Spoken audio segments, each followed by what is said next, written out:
The sound of skin meeting skin in the hushed, climate-controlled sanctuary of a first-class cabin is shockingly loud. It's not a sound you ever expect to hear there, amidst the clinking of crystal and the soft murmur of premium service. For Captain Marcus Thorne, it was the sound of control, of putting a disrespectful girl in her place. For the other passengers, it was a moment of frozen disbelief.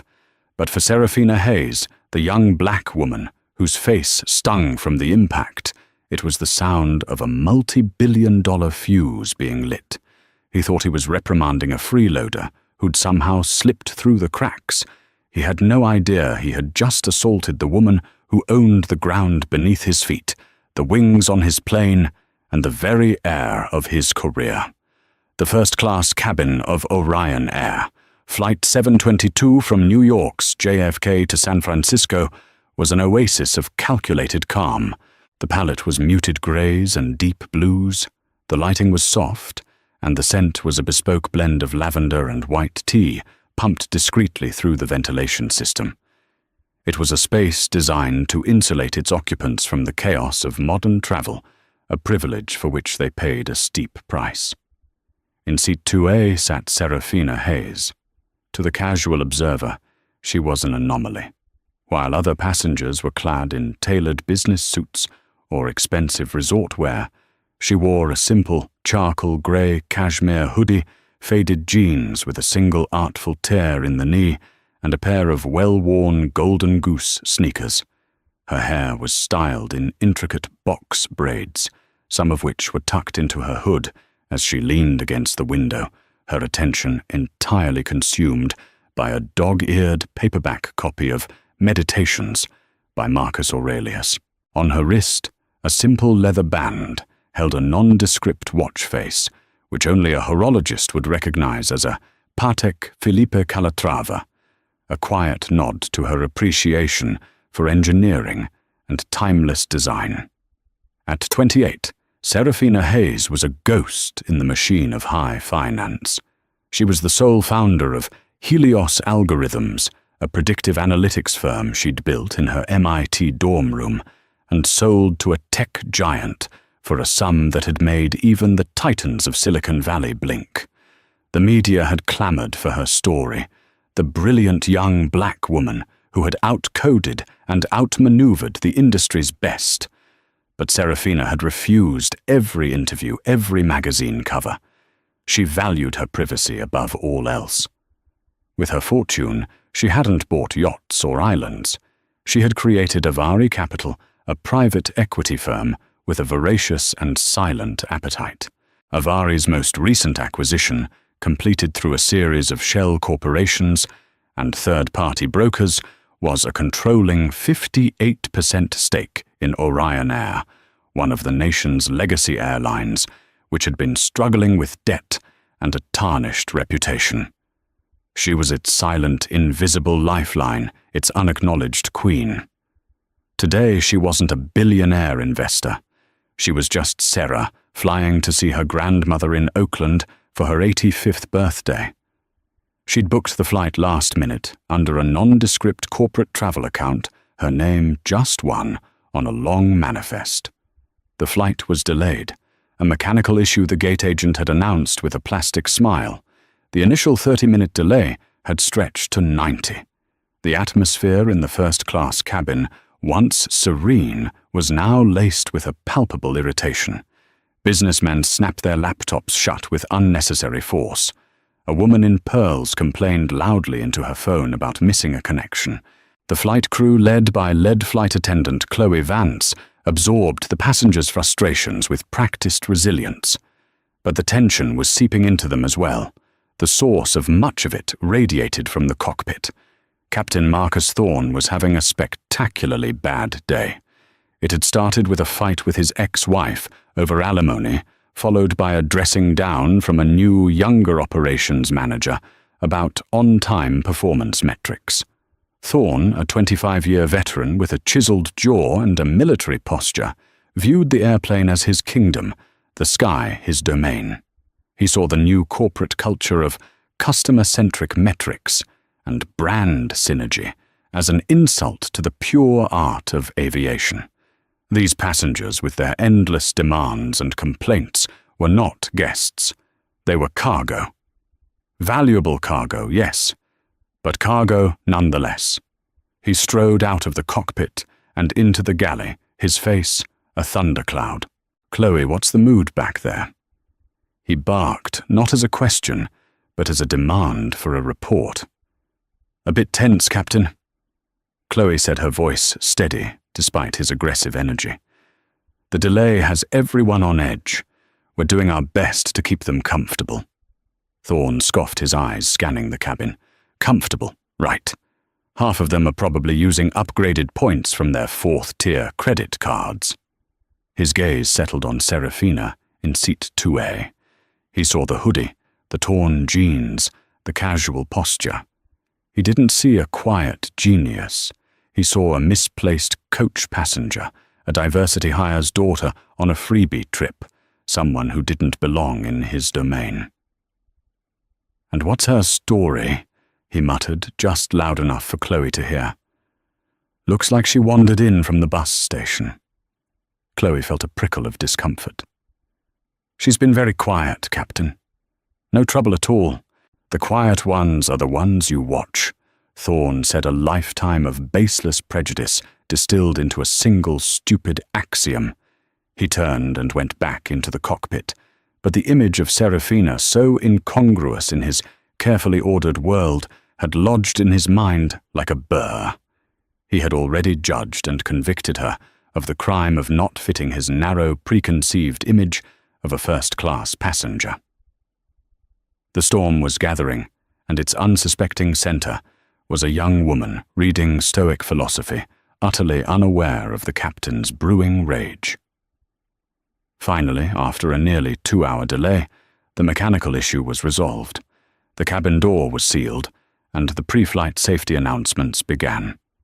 Serafina, having finished her book, had pulled out her laptop, a sleek, custom-built machine with no visible branding. She was sketching out a complex flowchart for a potential new investment in sustainable jet fuel, a project she hoped could revolutionize Orion Air from the inside out. For this, she needed her high-fidelity noise-cancelling headphones to achieve the deep focus her work required. The gentle hum of the engines was a familiar, soothing backdrop.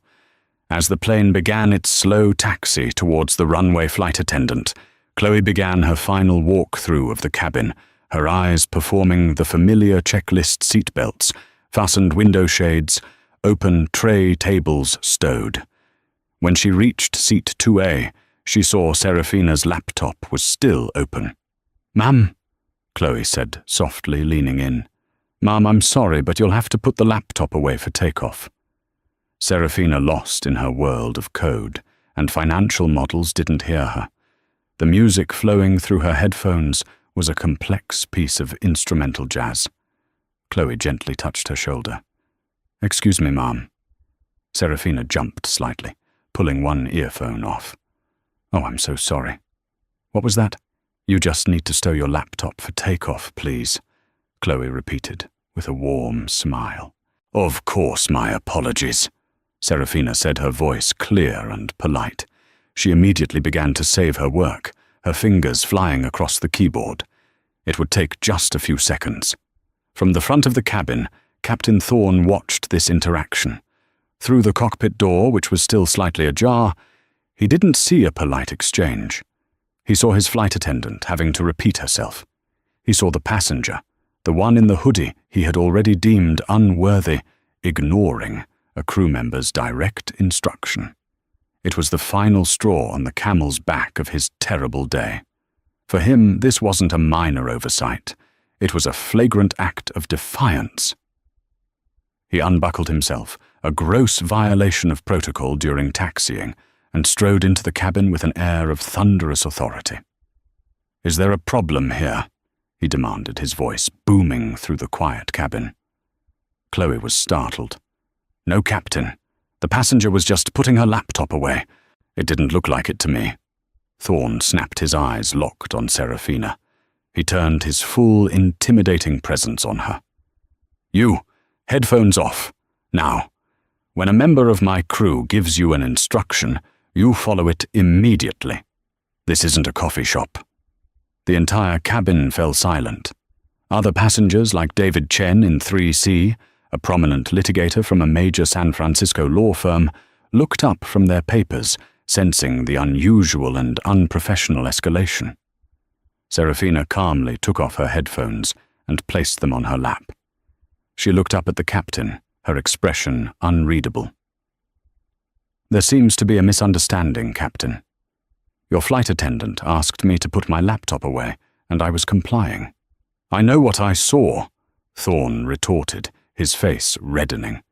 He was playing to an audience now, asserting his dominance. "I saw you ignoring a safety command. That puts everyone on this aircraft at risk." "I can assure you no one was at risk. I was simply saving my work," Serafina replied, her voice remaining level and low, a stark contrast to his blustering. This calmness, this refusal to be intimidated, seemed to enrage Thorne even more. He saw it as arrogance. How dare she? He reached down, intending to slam the laptop shut himself. Instinctively, Serafina placed her hand on the lid to stop him. "Please don't touch my property." That was the spark, the physical boundary. In Thorne's warped mind, she hadn't just defied his authority, she had challenged him physically. All the frustration from his alimony battle, the pressure from management, his irrational prejudice against this young woman, it all coalesced into a single reckless impulse. He swung his open hand. The sound cracked through the cabin, a sharp, ugly slap that connected with Serafina's cheek. Time seemed to freeze. A collective gasp rippled through the passengers. Chloe's hands flew to her mouth, her eyes wide with horror. David Chen, the lawyer, shot up from his seat, his face a mask of outrage. "What in God's name do you think you're doing?" he yelled. Serafina didn't cry out. She didn't flinch back. She simply turned her head slightly, the bright red mark already blooming on her dark skin. She slowly raised her eyes to meet Captain Thorne's. There was no fear in them. There was no anger. There was a look of such profound, glacial disappointment and chilling focus that it was far more terrifying than any scream would have been. In that moment, she wasn't a victim. She was a reckoning. Thorne, seeing the shock on everyone's faces, seemed to realize, if only dimly, that he had crossed a line from which there was no return. A flicker of panic entered his eyes, but it was quickly replaced by a doubling down of his arrogance. She was being a non-compliant passenger, he declared to the cabin, his voice trembling slightly. "This is a matter of federal aviation security." He turned and stalked back to the cockpit, slamming and locking the door behind him. He had reasserted his authority. He had won. Or so he thought. Serafina Hayes slowly closed her laptop. She placed it in her bag. She fastened her seatbelt and stared out the window at the blue and white lights of the tarmac, her cheek throbbing. She didn't say a word. The loudest actions are often silent, and in the quiet of her mind, gears were turning. Not gears of litigation, but of demolition and reconstruction. Captain Thorne hadn't just slapped a passenger. He had slapped the very foundation of his company. The 5-hour flight to San Francisco was the most tense and silent journey of Chloe Vance's career. The first-class cabin, normally a place of relaxed chatter and service, was thick with an awful unspoken tension.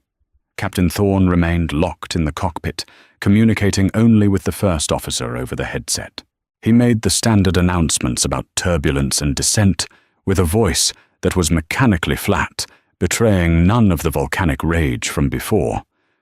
Chloe, her hand still shaking, approached Serafina about 30 minutes after the incident.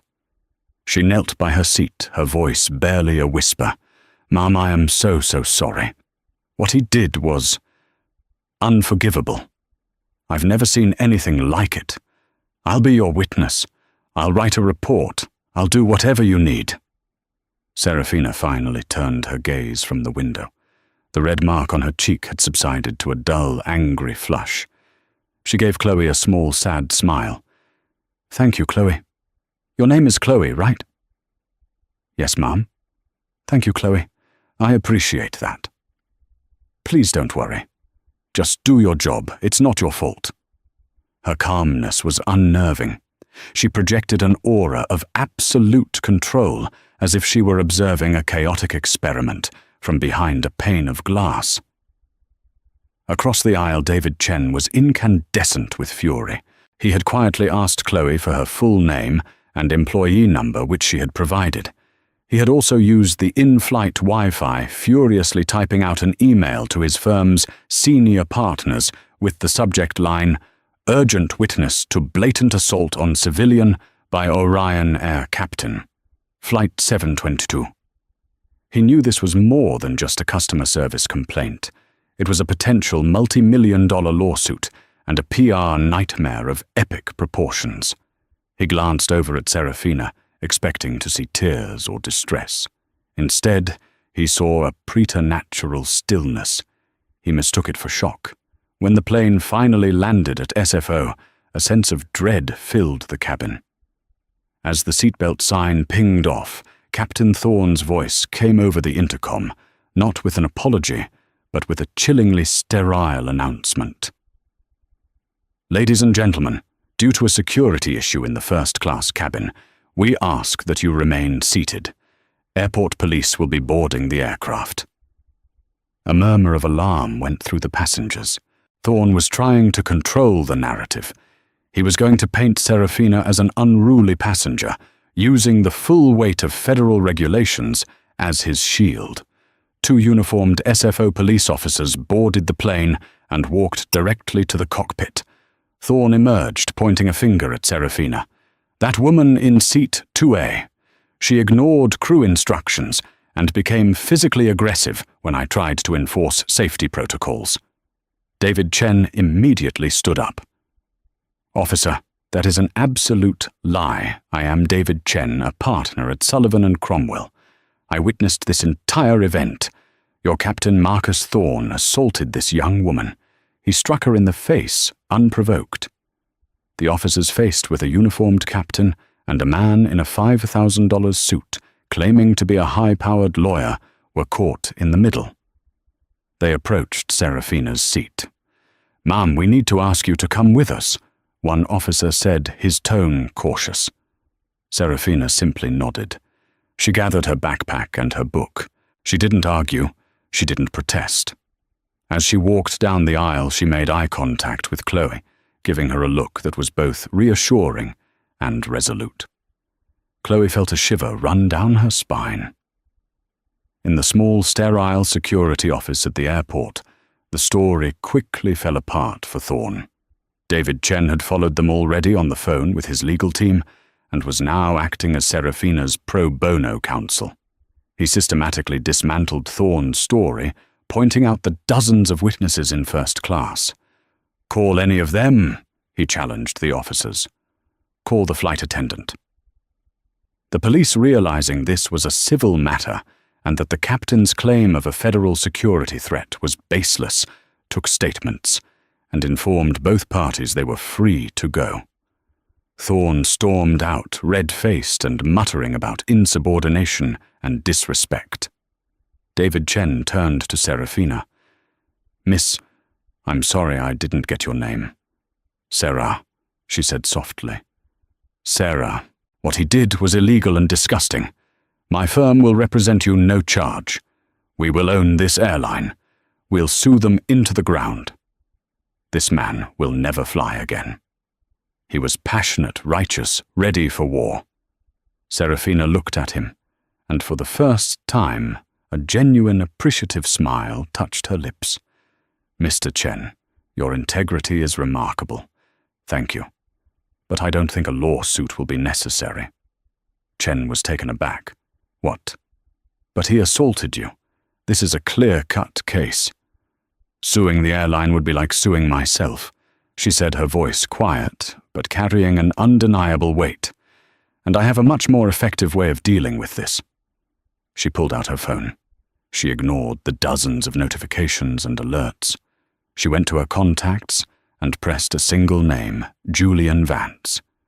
Not a relation to Chloe, but a man who was in the world of corporate law and crisis management, a silent legend, the chief counsel and head of operations for Avari Capital.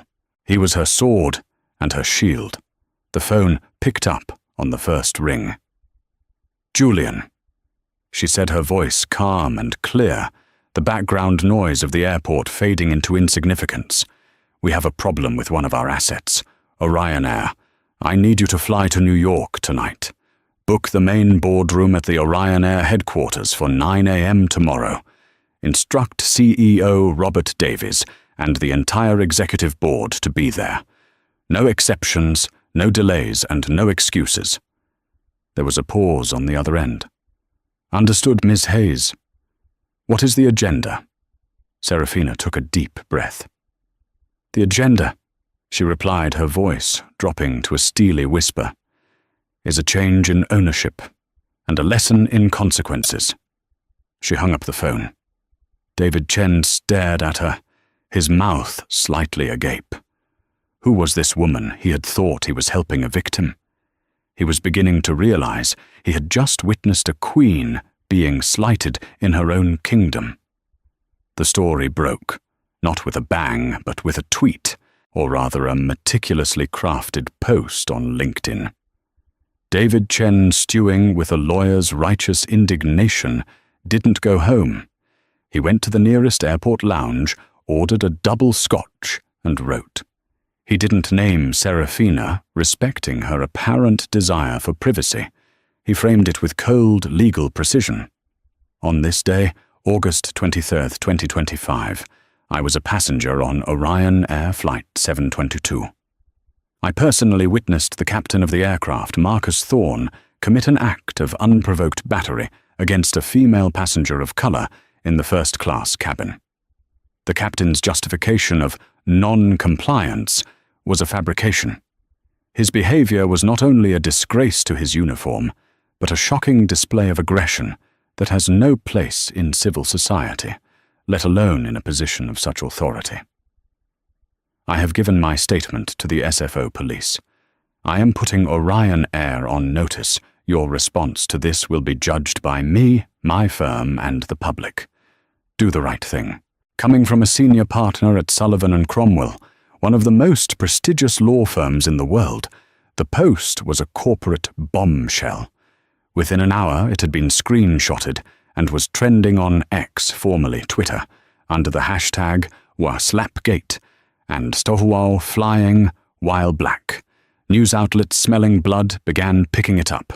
Business Insider, The Wall Street Journal, and even mainstream news networks started running the story. Orion Air's headquarters in New York City was thrown into chaos. Robert Davies, the airline's CEO, was a man who lived and died by the stock ticker and the daily PR report. He saw the story not as a human crisis, but as a brand management disaster. His first instinct was to contain, not to correct. The initial corporate response was a textbook example of soulless damage control. A junior PR representative issued a statement, "Orion Air is aware of an incident that occurred on Flight 722. We take such matters very seriously and have launched a full investigation. The captain involved has been placed on paid administrative leave pending the outcome of this investigation. Orion Air is committed to providing a safe and welcoming environment for all our passengers." The phrase, "paid administrative leave," was gasoline on the fire. To the public, it sounded like a paid vacation for a man who had assaulted a woman. The online fury intensified. Celebrities and influencers weighed in. Competing airlines subtly advertised their own commitment to customer service. Orion Air's stock, already fragile, began to dip in after-hours trading. Inside the company, Marcus Thorne was defiant. He gave his statement to the airline's internal investigators, painting himself as the victim of a disrespectful passenger and a woke mob. He cited his 25 years of unblemished service, a record that was technically true, as several prior complaints of arrogance and verbal abuse against him had been quietly dismissed by a management team that valued pilots over passengers. He felt secure. The union would protect him. The company always protected its captains. Meanwhile, Chloe Vance was having the worst day of her life. She was called in for an interview with an airline HR manager and a union representative. The questions were designed to minimize the captain's culpability. Did the passenger seem agitated? Was she slow to comply? Would you say the captain was under a great deal of stress due to the delay? Chloe felt immense pressure to soften her testimony to play along with the company narrative. But the image of Serafina's calm face and the ugly sound of the slap were burned into her memory. She told the truth plainly and without embellishment. The HR manager's smile grew tighter with every word she spoke. After her interview, a senior colleague pulled her aside. "You should have just said you didn't see it clearly, kid. You don't go against a 25-year captain. You've just put a target on your back." Robert Davies, the CEO, felt he was managing the crisis. He had a plan. Let the outrage burn for a few days, release a second more heartfelt apology, offer the anonymous passenger a settlement of a few $100,000 and lifetime first-class travel, and quietly reinstate Thorne in 6 months when nobody was looking. He had dealt with PR fires before. This one would pass. What he didn't know was that a far greater storm was approaching. While he was busy managing public perception, Julian Vance, chief counsel for Avari Capital, had landed in New York on a private jet. He wasn't working on PR. He was working on a corporate decapitation. He spent the night in a suite at the Four Seasons, not sleeping but conducting a series of ruthless, efficient phone calls. He contacted the independent directors on Orion Air's board, the heads of the major investment banks that held Orion Air's debt, and the legal teams that had handled Avari's acquisition. When Robert Davies arrived at work at 7:30 a.m. the next morning, feeling cautiously optimistic, his executive assistant met him with a pale face. "Mr. Davies," she said, her voice trembling slightly. "There's a Mr. Vance here. He says he's from Avari Capital. He's requisitioned the main boardroom for a 9 a.m. meeting and has instructed that the entire executive team and all board members attend. Attendance is mandatory." Davies felt a cold knot of dread form in his stomach. Avari Capital, the mysterious, faceless equity firm that had saved them from bankruptcy. They had never once interfered with operations. They had been the perfect silent partner. Why were they showing their face now? "What do they want?" Davies asked. "He wouldn't say 'sir,'" his assistant replied. "He just said the new majority shareholder has a directive." The tremor had reached the top floor. The corporate earthquake was about to begin. Davies looked at the pre-market stock price, which had fallen another 4%. He suddenly had the sickening feeling that his carefully managed containment plan was about to be blown to pieces. The main boardroom on the 50th floor of the Orion Air Tower was a room built to project power. A long, polished mahogany table reflected the stunning, panoramic views of the Manhattan skyline. The chairs were upholstered in expensive black leather. It was in this room that multi-billion-dollar deals were signed and the fates of thousands of employees were decided. At 8:55 a.m., the room was filled with the most powerful people in the company. CEO Robert Davies sat at the head of the table, flanked by his chief financial officer, chief operating officer, and the heads of legal and human resources. The board of directors, a collection of seasoned corporate veterans, filled the other chairs, their faces a mixture of curiosity and anxiety. They all knew about the incident on Flight 722. They all considered it a messy but manageable PR issue. At precisely 9:00 a.m., the double doors at the end of the boardroom opened. Julian Vance entered. He was a man who seemed to be composed entirely of sharp angles, a sharp suit, a sharp jawline, and eyes that missed nothing. He carried a slim leather portfolio and radiated an aura of lethal competence. He did not take a seat. He stood at the far end of the table, a silent counterpoint to Davies. "Good morning," Julian began, his voice, calm and resonant, easily filling the room. "My name is Julian Vance. I am the chief counsel for Avari Capital. As you know, Avari holds a 58% controlling stake in this company. For the past 8 months, we have remained a silent partner, trusting the existing leadership to guide this airline towards stability and profitability. That trust has been misplaced." Davies bristled. "Now see here, Mr. Vance. We are managing the current public relations issue with the utmost seriousness." Julian held up a hand, and the simple gesture had the effect of cutting Davies off mid-sentence. "Mr. Davies, what you call a public relations issue, we call a catastrophic failure of leadership culture and basic human decency. You are not managing it. You are exacerbating it." He gestured to the large screen at the front of the room which flickered to life. On it was the now infamous LinkedIn post by David Chen.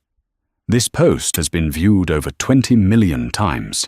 Your stock has dropped 7% in pre-market trading, wiping out nearly $400 million in shareholder value. Your most valuable corporate accounts, including several Fortune 100 companies, are currently on the phone with our competitors." He clicked a button, and the image changed to Captain Thorne's employee file. A list of prior complaints appeared: 4 incidents of verbal abuse towards flight attendants, 2 for aggressive language with gate agents, 1 for a safety protocol violation he had blamed on a co-pilot. All of them had been marked resolved, with no disciplinary action. "You have fostered a culture where arrogance is mistaken for authority." Julian continued, his voice like ice. "Where a 25-year pilot with a documented history of aggression is considered an untouchable asset, while your customers and junior employees are considered disposable." The room was deathly quiet. The board members shifted uncomfortably in their seats. This was not a discussion. It was a prosecution. Avari Capital did not invest nearly $2 billion in this company to watch its leadership protect bullies and alienate its customer base. Julian said, his eyes sweeping across every face in the room. "Therefore, our principal has decided to take a more active role in the company's direction. She felt it was important to address you directly." He turned toward the doors. The executives and board members exchanged confused glances. The identity of Avari's founder was the best-kept secret in finance.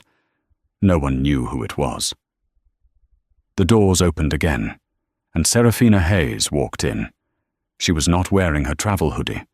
She was dressed in a perfectly tailored navy blue suit, her box braids pulled back into an elegant low bun. She wore no jewelry, except for the simple Patek Philippe on her wrist. She moved with an unhurried grace that commanded the room's entire attention. On her cheek, a faint bruise was still visible under a light layer of makeup, a stark and damning testament. A wave of stunned recognition and utter disbelief washed over the room. Robert Davies's face went white as a sheet. The head of HR looked as though she might faint. They had seen her face before, not on the cover of Forbes, but in the blurry cell phone photo accompanying the news articles about Flight 722, the non-compliant passenger, the disrespectful girl. Serafina walked to the head of the table opposite Davies. Julian pulled out the chair for her, but she remained standing. She let her gaze travel from face to face, letting the full earth-shattering weight of the moment settle in. "Good morning, gentlemen," she said, her voice soft, but carrying the authority of someone who owned every molecule of air in the room. "My name is Serafina Hayes, For those of you who have been scrambling to manage the incident for the past 24 hours, you can put a face to the name of the passenger from seat 2A.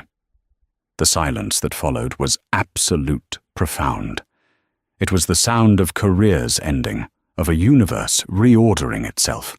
I founded Avari Capital, Serafina continued, on the principle that you can do good and do well simultaneously, that a company's greatest asset is its culture.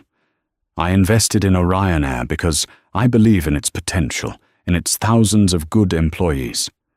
I saw a legacy brand that could be revitalized. She paused her eyes, finally locking on to Robert Davies. Mr. Davies, yesterday, I was given an unexpected and very ugly tour of the company culture you have built. A culture where a captain feels entitled to physically assault a passenger. A culture where the first response is not to find the truth, but to protect the guilty. A culture where my lead flight attendant, Chloe Vance, was intimidated for her honesty, and where I, your company's owner, was stereotyped, dismissed, and ultimately assaulted. Your management of this crisis has been a disgrace. She placed her hands flat on the polished mahogany. So here are the changes, effective immediately. Serafina Hayes did not raise her voice. She didn't need to. In the stunned, vacuum-sealed silence of the boardroom, her words landed with the irrevocable finality of a judge's gavel, each one a sentence, each one sealing a different fate. First, she began her gaze, locking onto Robert Davies, with an intensity that made the seasoned CEO visibly shrink in his expensive leather chair. This board is now officially in session, convened by the majority shareholder. The first item on the agenda is your leadership. Mr. Davies, your tenure has been defined by a focus on share price over people, on optics over integrity. Yesterday, when faced with a crisis that required moral clarity, you chose cowardice and containment. You saw the assault on a passenger on your owner not as a violation, but as an inconvenience to be managed. You authorized a press release that was an insult to anyone with a conscience, and initiated an internal investigation designed not to find the truth but to bury it. She took a step closer, placing her hands on the table. Your playbook is old and tired, Mr. Davies. Protect the powerful, placate the victim with hush money, and wait for the news cycle to move on. That is not leadership. That is a rot that has festered at the core of this company for far too long. Therefore, the board has unanimously accepted your immediate resignation. Davies's face, already pale, turned a ghostly shade of white. Resignation? You can't. I have a contract. You had a contract, Julian Vance interjected, smoothly stepping forward with a single sheet of paper. A contract with a morality clause which your gross negligence in this matter has violated spectacularly. However, Ms. Hayes is feeling generous. You will accept the standard, non-negotiable severance package, and you will sign a non-disclosure agreement so comprehensive that you will struggle to even think the word Airline without getting a headache. Your corporate accounts and access to this building were revoked the moment I walked through that door. Your career here is over. Serafina's gaze then swept down the table to the head of human resources, a woman named Eleanor Vance, who had built her career on corporate loyalty. Ms. Vance, your title is a misnomer. You are not a resource for humans. You are a shield for management. We have a recording of your interview with flight attendant Chloe Vance. You used leading questions and subtle intimidation to pressure a witness into changing her truthful testimony. You were complicit in the attempt to create a false narrative. Eleanor began to stammer. That's not. We were simply trying to understand the situation from all angles. The only angle you were interested in was the one that protected a senior captain, and the company's legal liability. Serafina cut her off, her voice devoid of heat but full of chilling authority. You failed in your most basic duty to protect your employees and foster a safe environment. Your department is being dissolved and rebuilt from the ground up by people who understand that integrity is not a liability. Your termination is effective immediately for cause. There will be no severance package. Security will escort you both out after this meeting is adjourned. The room was electric with fear and awe. This wasn't just a corporate restructuring, it was a revolution. Serafina then turned her attention to the empty space beside her, a space that represented the man who started it all. "And now," she said, her voice dropping slightly, "we come to Captain Marcus Thorne. Julian, please illuminate the board on the consequences of his actions."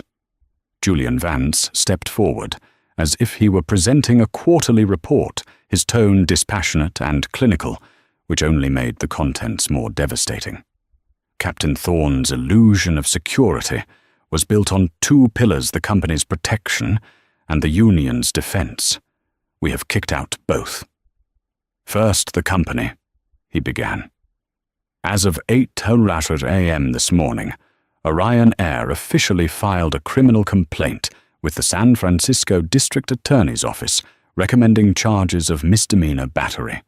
We have provided them with a full, unredacted witness list from Flight 722, including Mr. David Chen of Sullivan and Cromwell, who has graciously offered to provide his testimony. We have also handed over Captain Thorne's complete employment file and our internal findings." He paused, letting that sink in. The company was not defending him. It was actively prosecuting him. "Second, the union and the FAA," Julian continued. "At my direction, a forensic audit of Thorne's last 5 years of flight logs was conducted overnight. We discovered a pattern. On at least 3 occasions he logged minor mechanical issues or turbulence encounters incorrectly, specifically in ways that masked minor procedural errors on his part, errors that could have had safety implications. This constitutes falsification of federal documents. We presented this evidence to his union representatives in a 6 a.m. phone call. Faced with irrefutable proof of illegal activity, they have informed him that under their gross misconduct clause, they are dropping his case. He is on his own."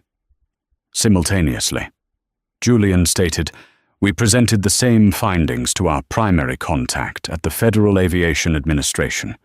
His pilot's license and medical certificate were suspended at 8:30 a.m. today, pending a full federal investigation that he is almost certain to fail. In short, Marcus Thorne will not only never fly for Orion Air again, he will never be in command of any commercial aircraft for any airline anywhere in the world for the rest of his life. We have also initiated civil proceedings to claw back his last 5 years of performance bonuses and will be freezing his pension due to his contractual breaches.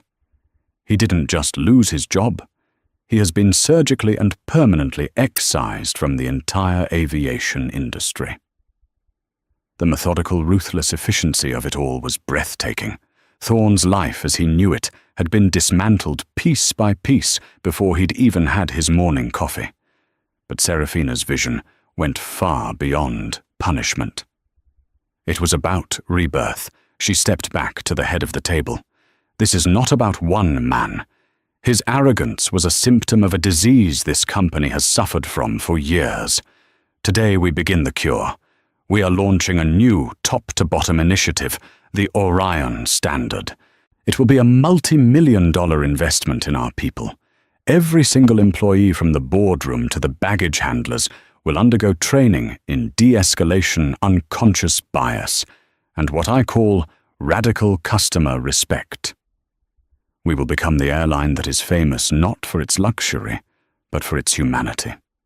This initiative needs a leader, someone with unimpeachable integrity, first-hand knowledge of the passenger experience, and the courage to do what is right, not what is easy." Her eyes turned to the boardroom doors. "Julian." The doors opened. Chloe Vance walked in her flight attendant uniform, immaculate, her face a mask of terror. She had been pulled from her hotel room by a polite but firm man in a suit, convinced she was being brought to the gallows for her testimony. She saw the room full of grim-faced executives and the woman from seat 2A standing at the head of the table like a general. She braced herself for the end of her career. Serafina's expression softened, and she walked over to the petrified flight attendant. "Chloe," she said, her voice warm and clear. "Yesterday, in a moment of chaos and fear, you were professional, you were compassionate, and you were honest. You put the safety of your passenger above the intimidation of your captain. You are the embodiment of what this airline must become." She placed a hand gently on Chloe's shoulder. "That is why, with the full approval of this board, I am offering you the position of Vice President of In-Flight Experience and Training. You will lead the development of the Orion Standard. You will have a full team, a virtually unlimited budget, and a direct line to me. You will teach our 15,000 flight attendants what you showed me yesterday. The true authority comes from respect, not rank." Tears began to stream down Chloe's face as the shock gave way to an overwhelming, impossible wave of emotion. Just 24 hours ago, she was serving drinks and fearing for her job. Now she was being handed the power to reshape the soul of the company. She could only nod, speechless. The cleansing fire was just beginning. For the rest of the day, a quiet, orderly purge swept through the 50th floor. The terminated executives were gone.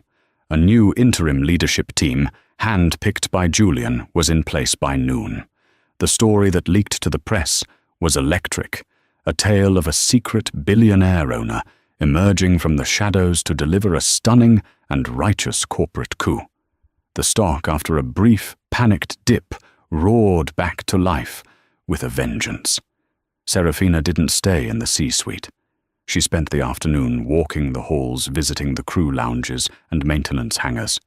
She listened. She answered questions. She assured the thousands of good employees that the storm had passed and that a new dawn for Orion Air had finally truly begun. 6 months later, the name Orion Air was spoken in the hallowed halls of business schools and on the trading floors of Wall Street with a tone of reverence typically reserved for tech innovators and market disruptors. The airline's turnaround was not just a success, it was a phenomenon. The Orion Standard. Once a mere concept announced in a boardroom coup had become the living, breathing soul of the company. Under the passionate and surprisingly formidable leadership of Vice President Chloe Vance, the initiative had transformed the company's culture from the inside out. Her team had rolled out comprehensive training modules that were now being licensed by other service industry giants.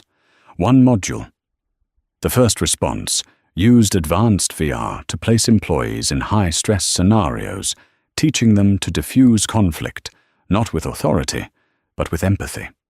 Another, leading from every seat, empowered every employee to take ownership of the customer experience. Chloe also instituted the Vance Mandate, a non-negotiable company-wide policy any manager found to have suppressed an employee's legitimate complaint or fostered a culture of fear would be terminated immediately. The airline's anonymous whistleblower hotline went from being a ghost town to a vibrant tool for constructive change. The results were staggering.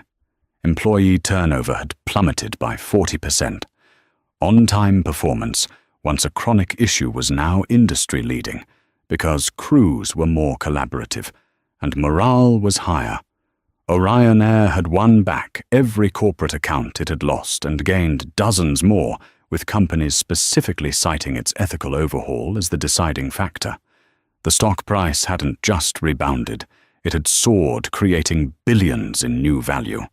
Harvard Business Review published a celebrated case study titled the Serafina Hayes effect, how moral capital became financial capital. For Marcus Thorne, the world had shrunk from the vast open sky to the narrow fluorescent-lit aisles of a big-box hardware superstore in a forgotten suburb.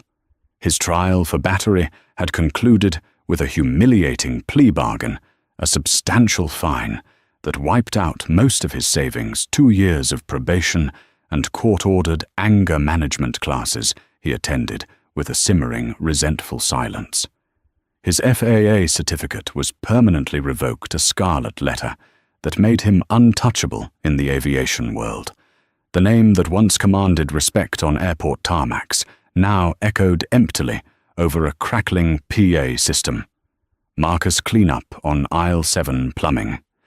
He wore a drab red vest over a cheap polo shirt, his once proud military posture now a defeated slump. He spent his days advising frustrated DIYers on the difference between lag bolts and carriage bolts, his mind a toxic cocktail of bitterness and disbelief. He saw himself as the victim of a hypersensitive generation, of a treacherous company, of a quiet girl who had no right to be in first class in the first place. He never once acknowledged that his downfall was the direct result of his own actions. He was a man who had flown at 30,000 feet, but had never been able to see beyond the confines of his own prejudice. His prison was not one of bars, but of his own making, haunted by the infinite blue he could never touch again. In San Francisco, David Chen chaired Orion Air's newly formed Independent Ethics and Oversight Committee. He often laughed when recounting the story to his junior partners. "I went in there ready to wage a legal war to be the hero," he'd say, swirling a glass of scotch. "But I was just a footnote. Serafina wasn't playing chess. She was redesigning the entire board. I learned more about real power in that one day than in 20 years of litigation." Serafina Hayes herself was no longer a ghost. After giving one definitive wide-ranging interview to the Wall Street Journal to control the narrative, she had gracefully assumed the public-facing role of chairwoman of the board. She was a new kind of corporate leader, less interested in quarterly earnings calls, and more focused on town halls with her employees. While she had appointed a brilliant, empathetic CEO to manage the day-to-day, she was the company's guiding star, its moral compass. One crisp October afternoon, she was on Orion Air Flight 1109 from Dallas to Denver, seated in 24C, a middle seat in Economy Plus. She was dressed in her typical off-duty uniform, a soft navy blue hoodie, comfortable jeans, and the same unassuming Patek Philippe watch. She was reading a biography of Harriet Tubman, engrossed in a story of a different kind of leadership and courage. A minor commotion broke out a few rows ahead. A young man, clearly a nervous flyer, was having a quiet but intense panic attack as the plane began its taxi, his breathing shallow and rapid. An older, less experienced flight attendant seemed unsure how to handle the situation, hovering anxiously. Before the situation could escalate, a second flight attendant, a calm man in his 30s named Ben, approached. He didn't command or demand. He knelt beside the passenger's seat, creating a private eye-level space in the crowded cabin. "Hey there," he said softly, his voice a low hum of reassurance. "My name is Ben. It feels a little overwhelming in here right now, doesn't it? Let's just focus on one thing. Can you feel your feet on the floor, Tut? Now try to match my breathing." He began to take slow, deliberate breaths, and the passenger, after a moment, started to follow his lead. Ben stayed with him, talking him through the takeoff roll, his presence a small island of tranquility in the man's storm of anxiety. Serafina watched the entire interaction from behind her book. It was a perfect, unscripted execution of the Orion Standard. Ben hadn't just followed a procedure, he had demonstrated genuine human connection. He had de-escalated with empathy. He had solved a problem before it began. It was a small moment, one that would never appear in a financial report, but to Serafina, it was the most valuable return on her investment. Later in the flight, Ben made his way down the aisle with the drink cart. He smiled at Serafina. "Good afternoon, Mom. Anything I can get for you?" "I'll just have a ginger ale, please," she replied with a warm smile. He didn't recognize her. He didn't need to. He treated her with the same calm respect he had shown the anxious passenger, the business traveler in the aisle seat, and the sleeping child by the window. He was the new culture made manifest. As he handed her the can and a cup of ice, she said, "You know, I saw how you helped that gentleman during takeoff. You handled that beautifully." Ben's face lit up with a modest pride. "Thank you, Mom. We get a lot of training for that now. VP Vance is really passionate about it. She says we're not just here to serve drinks. We're here to take care of people." Serafina's smile widened. VP Vance sounds like a very smart woman. "She's the best," he said, before moving on to the next row. Serafina leaned her head against the cool plastic of the window, watching the endless tapestry of the American landscape scroll by below. The slap that had started it all felt like it had happened in another lifetime to another person. It had been an act of ugly, brutish power, but it had unleashed a response of a different kind of power altogether, the power to demolish and then to rebuild, to turn a moment of personal violation into a catalyst for systemic virtue. She wasn't just the airline's owner. She was a passenger, flying peacefully in the middle of a plane full of people being cared for by a crew who felt valued and respected. The air in the cabin felt different, because it was. She had cleansed the fire, and now, soaring high above the clouds, she could finally breathe the clear, clean air of a new horizon. And that's the incredible story of Serafina Hayes. It's a powerful reminder that you should never ever judge a book by its cover. A simple hoodie and jeans can hide the mind of a billionaire titan, and a pristine captain's uniform can conceal a fatal flaw of arrogance. Serafina's story isn't just about epic karma. It's about a deeper form of justice. She could have just sued and walked away rich, but instead, she chose the harder path. She ripped out the toxic culture of a massive company by the roots and replanted something better. She proved that the best response to disrespect isn't just to punish the offender, but to rebuild the system so it can never happen again. What did you think of Captain Thorne's hard karma? Was it deserved? What would you have done in Serafina's shoes? Let me know your thoughts in the comments below.